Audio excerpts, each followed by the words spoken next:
Halo, selamat jumpa kembali di video kali ini. Kita akan membahas mengenai JavaScript. Nah, pendahuluan. Jadi kalau sebelumnya kita sudah belajar di video mengenai pembuatan web, itu kan ada 3 komponen ya, HTML, CSS, dan JavaScript. HTML sebagai tulangnya, CSS sebagai pemercantik ya, membuat tambah ganteng tampilannya, dan JavaScript itu untuk memberikan efek-efek. Nah, atau ibaratnya sebagai otot penggerak. Jadi kalau tidak ada JavaScript, web sekarang kurang interaktif, user experience-nya kurang. Ya, kita masuk langsung saja masuk ke contoh dari JavaScript. Ya, di JavaScript cara memasukkannya di elemen HTML itu menggunakan tag script. Ya, menggunakan tag script.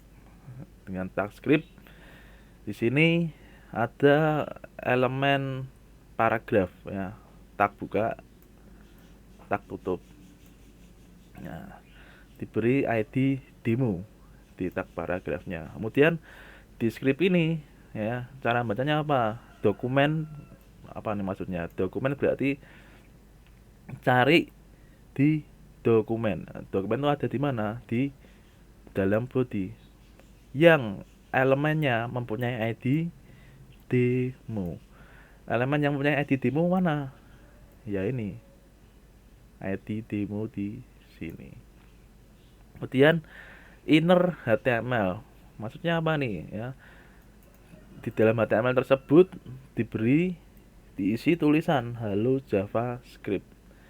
Nah, jadi di dalam elemen ini, di elemen paragraf diberi tulisan hello JavaScript. Jadi sama saja nih kayak nulis di tag paragraf ya, halo. Nah, hampir sama, tapi menggunakan JavaScript. Hasilnya seperti apa? Hasilnya ini ya, tag P ini hasilnya di sini. H2 hasilnya ada di atasnya. Nah, oke, itu internal JavaScript. Ya. Kemudian selain disisipkan secara internal dalam satu HTML, bisa saja ditaruh di file luar. Kalau mau ditaruh di file luar, cara penulisannya seperti ini ya. Script ada tambahannya src, nama file JavaScriptnya ekstensinya .js. Terus .js ini isinya apa? Isinya ya satu full ini dari script ke script. Udah, tinggal di copy paste aja, nanti bisa dicoba ya. Kemudian kita belajar pengembangan dari inner HTML yang lain. Kalau tadi kan inner HTML-nya sederhana saja, hanya mengeluarkan cetak halo JavaScript. Tapi kalau sekarang ya, kita menulisannya gimana? Mencoba operasi aritmatika, penjumlahan. Hasilnya seperti apa nih? Jadi yang perlu diperhatikan ya. Jadi kalau inner HTML sama dengan 2 plus 3, hasilnya bukan 2 plus 3, tapi ini dianggapnya ya operasi penjumlahan. Ini sama ya, nyari tag demonya. Perhatikan ya, ini hasil tulisannya bukan 2 plus 3, tapi 2 tambah 3, 5. Ini yang perlu diperhatikan ya dalam penggunaan inner HTML dan penggunaan sintaks JavaScript-nya. Nah, kemudian JavaScript bisa apa lagi sih? Ya, window LED. Maksudnya apa nih? Ini menampilkan kotak dialog. Penampilan kotak dialog. Yang menarik ini diperhatikan ya nih ya. Cara manggilnya window, manggil jendela sebagai alert. diisinya 5 tambah 6. Sekali lagi karena nulisnya gitu 5 tambah 6, maka jadinya 11. Bukan, hasilnya bukan di spek C bukan 5 plus 6 ya, bukan, isinya dijumlahkan otomatis nih, padahal tidak mendeklarasikan ini tipe variabelnya apa ya, tahu-tahu dijumlahkan. Oke, kemudian kita belajar function di JavaScript ya. Ini function ini dasarnya ini adalah pemrograman berorientasi objek ya, berorientasi objek. Di function itu sama dengan method ya. Tipenya ada dua, ada yang punya kembalian atau not return, yang satunya punya kembalian function return. Nah, di sini saya contohkan yang function return. Nah, yuk perhatikan ya, ini sama-sama edidimu. Jadi nanti fokus ke sini penulisannya yang akan kita ubah-ubah. Yang baris ini var x. Nah, ini maksudnya apa nih? Berarti membuat variabel namanya x. Variabel x ini ya diisi oleh fungsi yang namanya my function. Nah, my function ini mempunyai parameter. Parameternya ada dua. Parameter pertama diisi 4, parameter yang kedua diisi 3. Nah, ini maksudnya gimana nih? Jadi kalau ada kayak gini cara bacanya, berarti langsung nyari my function. Nah, fungsi my functionnya di mana? Oh, ada di sini yang saya highlight ini ya. Nyari fungsi my function. Oke, sudah ketemu. Nah, sekarang parameternya dimasukin 4. Parameter pertama kan 4. 4 masuk ke mana? 4 masuknya ke A. Parameter yang kedua berapa? 3 ya. Nah, 3 masuk ke mana? Masuk ke B. Nah, jadi di sini berarti my function isinya A4, B3. Nah, kembaliannya A kali B. Berarti berapa? 4 kali 3 ya. Nah, 4 kali 3. Hasilnya 12. Ya, jadi variabel x ini sekarang isinya 12. Nah, di situ sudah selesai satu baris, baru satu baris. Kemudian baris berikutnya nah, sama seperti tadi ya, dokumen get element by id demo ya, nyari yang id-nya demo. Kemudian inner HTML diisinya oleh x. Nah, x tadi isinya berapa? Tak lain dan tak bukan adalah ini. Nah, sehingga kalau dijalankan hasilnya mana? Hasilnya 12. Gitu ya, function return. Nah, jadi nilai kembaliannya hasil dari function itu mempunyai sisa residu hasil. Ya, hasilnya apa? Hasilnya ya ini hasil perkalian A kali B dalam kasus ini. Oke, berikutnya function itu bisa digunakan selayaknya variabel. Maksudnya bagaimana? Ya, masih sama ya. Id demo, get element by id demo, inner HTML diisi apa? Ya, diisi. Nah, ini perhatikan nih. Supaya bisa dianggap itu string, maka diberi titik petik 2 ya. Suhu tubuhmu ya, plus tukak diisi 2. Ini maksudnya apa nih?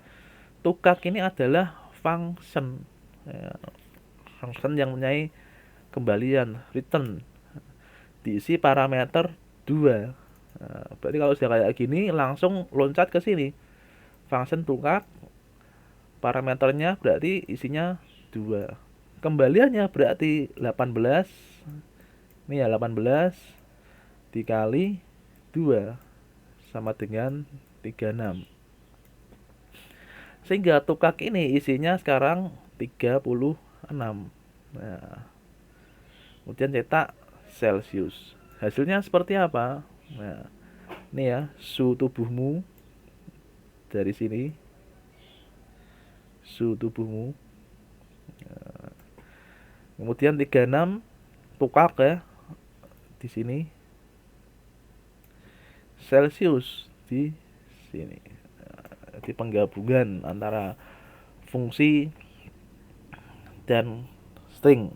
Ya, jadi memperlakukannya fungsi seperti variabel.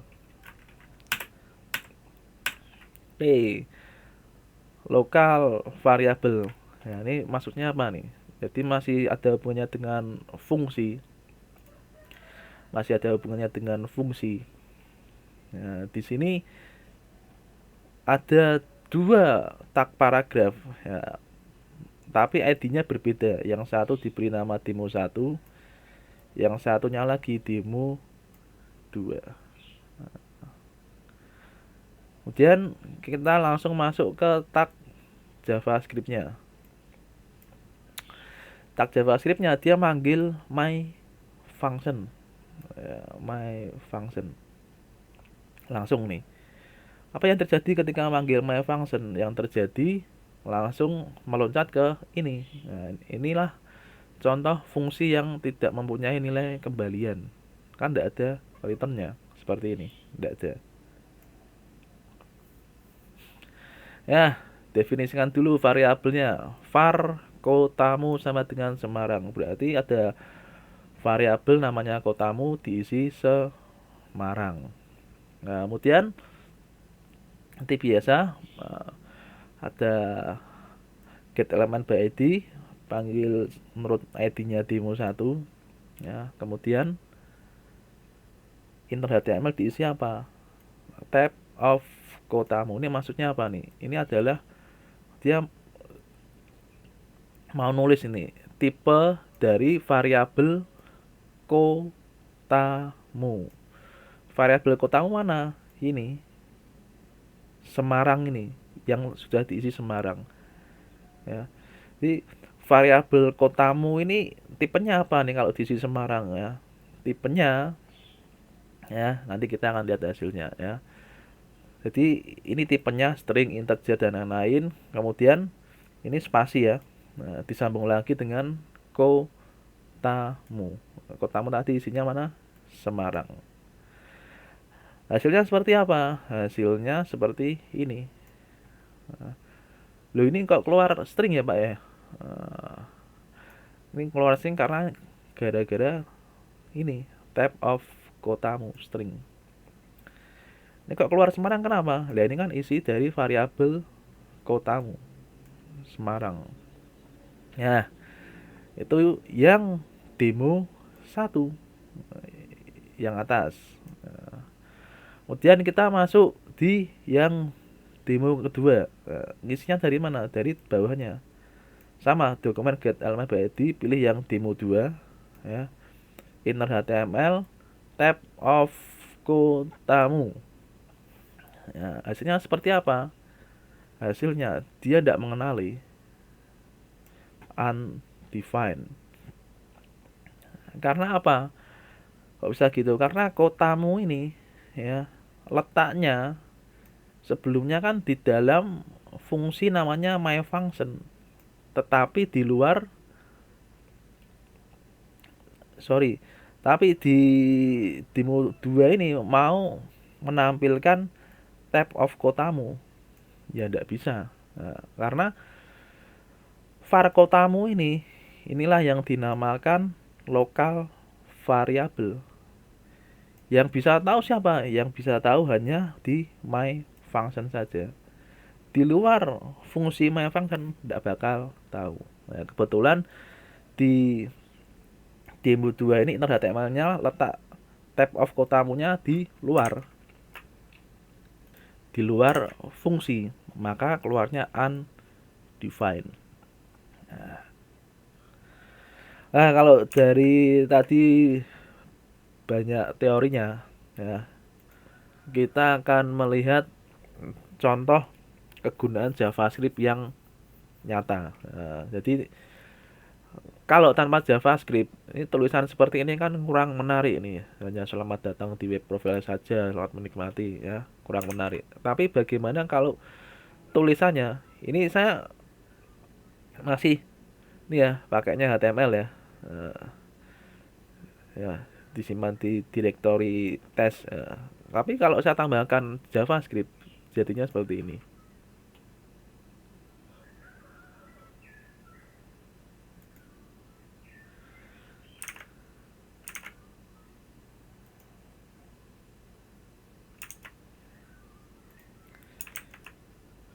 Kalau di JavaScript jadinya seperti ini ya.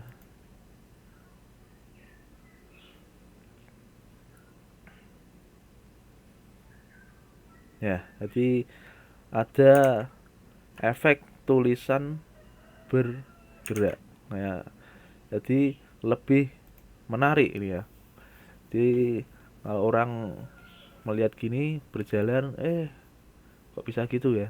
Nah, ini gara-gara kerjaannya JavaScript. Ya, kalau statis gini halaman website kurang menarik, tapi dikasih sentuhan JavaScript sajalah. Hasilnya bisa jadi menarik seperti ini. Nah, sekarang caranya buat seperti apa sih, Pak? Jadi langsung saja, cara membuatnya sederhana saja. Ini ya. Seperti biasa tag HTML body ya, buka tutup. Ya, kemudian di dalam body ya ada tag div. Ya, tag div. Ya, tag div ada saya beri ID namanya text underscore tampil. Kemudian kita masuk ke tag JavaScript-nya. Ya, kita membuat variabel namanya i dan text. I diberi nilai awal 0, sedangkan teks belum ada isinya. Kemudian teks kita isi dengan tulisan ini yang tadi kita lihat, selamat datang di web profile saya, selamat menikmati. Nah, kemudian ada function ketik namanya, function ketik. Apa yang dilakukan function ketik ini? Ya, yang dilakukan dia mau cek ini, cek apakah nilai i itu tadi mana, itu ini ya, kurang dari teks. Teks itu mana teks ya, teks itu ada di sini yang sekarang isinya selamat datang di web profile. Jadi dibandingkan nilai i dengan panjang karakter teksnya. Nah, ini saya tidak ngitung ya, misalkan nih, misalkan biar gampang, i sekarang kan posisinya nilainya 0. Nah, kurang dari teks titik length. Nah, berarti panjangnya kalimat ini berapa? Misalkan paling gampang saya buat 10 dulu. Nah, jika ya, jika 0 kurang dari 10, nah, benar apa salah nih? 0 kurang dari 10. Benar ya, 0 lebih kecil dari 10. Jika ya, maka lakukan dokumen, cari yang elemen ID-nya teks tampil. Teks tampil itu mana? Ini. Teks tampil. Kemudian diisi. Isinya apa isinya? Isinya plus sama dengan itu berarti misalkan saya mempunyai variabel a ya, isinya 4.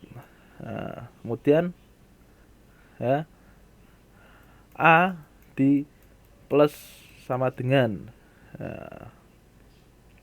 ya, maka hasilnya adalah isinya a ini 4 ditambahkan 1. Nah, jadi a 5. Nah, dapat dari 4 plus 1. Jadi gitu ceritanya. Maksudnya gimana sih, Pak? Ini buat apa? Nah, inilah yang dilakukan kode ini, plus sama dengan, yang di plus sama dengannya ini adalah char AT dari teks. Ya, char AT dari teks itu maksudnya gimana? Jadi ketika 0 kurang dari 10, ya, ini kan char AT I, parameternya I kan 0. Nah, ini seperti array. Nah, ini ada di pemrograman dasar. Nah, array itu nilainya awalnya dari 0, 0, 1, 2, dan seterusnya ya. Nah, ini karena tadi I-nya nilainya 0, ya, berarti di sini. Nah, hubungannya sama teks apa? Ini tulisan selamat datang. Ya, ini dianggapnya array. Ya. Array yang ke 0 itu hurufnya S, berarti di sini S. Array yang ke 1 hurufnya E, 2 L, dan seterusnya. Nah, jadi di sini ya, jadi di sini menampilkan teksnya per huruf, tampilkan S, tampilkan E, ya. Inilah yang jadi efek mengetik tadi, ya. Inilah yang bisa menjadi efek mengetik tadi, ya. Ya, jadi gitu seterusnya ya. Kalau sudah I plus plus, jadi tadi kan nampilkan huruf S dulu, nah, saya nampilkan S, kemudian I nya 0 ditambah 1, 0 tambah 1 jadinya 1. Sekarang I nilainya 1. Nah, kemudian set time up ketik 80, jadi dikasih waktu, ya, dikasih waktu untuk ketik ini, waktunya 80 detik. Ya. Oke, kemudian tadi I-nya sudah, isinya sudah 1, dari 0 jadi 1 ya. Sekarang berarti kembali lagi, if 1 kurang dari 10, maka yang dilakukan apa? Menampilkan char AT I-nya geser 1 tadi, E. Nah, tampilkan lagi huruf E. Begitu seterusnya sampai I nilainya lebih besar dari 10. Nah, misalkan bukan sampai 10 ya. 10 saja sudah berhenti berarti. Jadi misalkan I-nya sampai sudah nilai 10. Yang dilakukan apa? Apakah 10 kurang dari 10? Tidak ya. Karena 10 sama dengan 10. Maka yang dilakukan, yang dikurung kurawal ini diabaikan. Diabaikan alias fungsi ini selesai bekerja. Jadi itu cara kerja dari tulisan mengetik ya. Oke, gitu saja video kali ini. Semoga membantu. Nah, dan kalau ada yang mau ditanyakan saja, bisa langsung atau tulis di kolom komentar ya. Sekian video dari saya. Selamat belajar dan jangan lupa happy coding.